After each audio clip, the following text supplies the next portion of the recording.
আমি দুটো পনসেটিয়ামের চারা নিয়ে এসেছি, এটা পিঙ্ক কালারের হবে দুটো।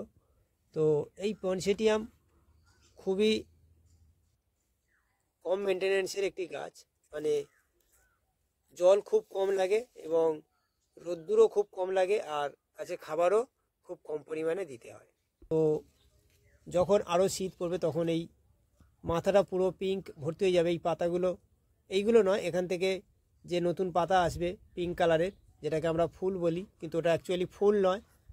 তো এই গাছটা খুবই শুকি গাছ। শুকি গাছ বলতে এই গাছে জল খুব কম লাগে, আর রোদ্দুর যদি শীতকালে হয় কোনো অসুবিধা নেই, কিন্তু গ্রীষ্মকালের যে প্রচণ্ড রোদ সেটা সহ্য করতে পারে না এই গাছ।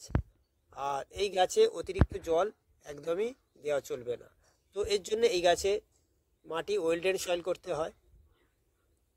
এই গাছ দুটোকে এখন আমি প্রতিস্থাপন করব, এর জন্য আমি নিয়েছি সিন্ডার, নিয়েছি 2 ভাগ সিন্ডার আছে, আর এর সঙ্গে আমি 1 ভাগ মাটি মেশাবো। 2 ভাগ সিন্ডার আর 1 ভাগ মাটি মিশিয়ে আমি মাটিটাকে প্রস্তুত করছি, যাতে এর ড্রেনেজ সিস্টেমটা খুব ভালো হয়, মাটিতে জল একদমই দাঁড়াবে না, এরকম ধরনের মাটি আমি তৈরি করছি। এটাকে খুব ভালো করে মিশিয়ে নেব। নেবার পরে এই মাটিটাকে আমি টব ভর্তি করে দিয়ে গাছটাকে বসাবো।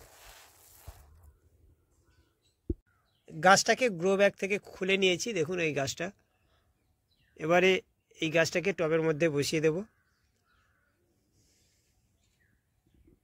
যেহেতু মাটিটাকে সিন্ডার আর মাটি দিয়ে তৈরি করেছে এই মিশ্রণটা, তো সেই জন্য এই টবের ড্রেনেজ সিস্টেম আলাদা করে আর কিছু করার দরকার নেই। এই ছিদ্রতে আলাদা করে আর খোলামখুচি আমি দিচ্ছি না।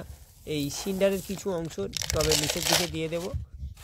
দেওয়ার পর কিছুটা এই মাটি মিশ্রণটা দিয়ে দেব। এবারে গাছটাকে আমি এই টবের মধ্যে জাস্ট এরকম বসিয়ে দেব,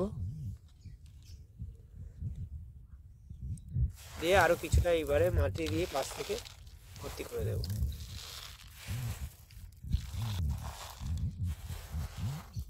দেখা যাক গাছটা কেমন গ্রো করে।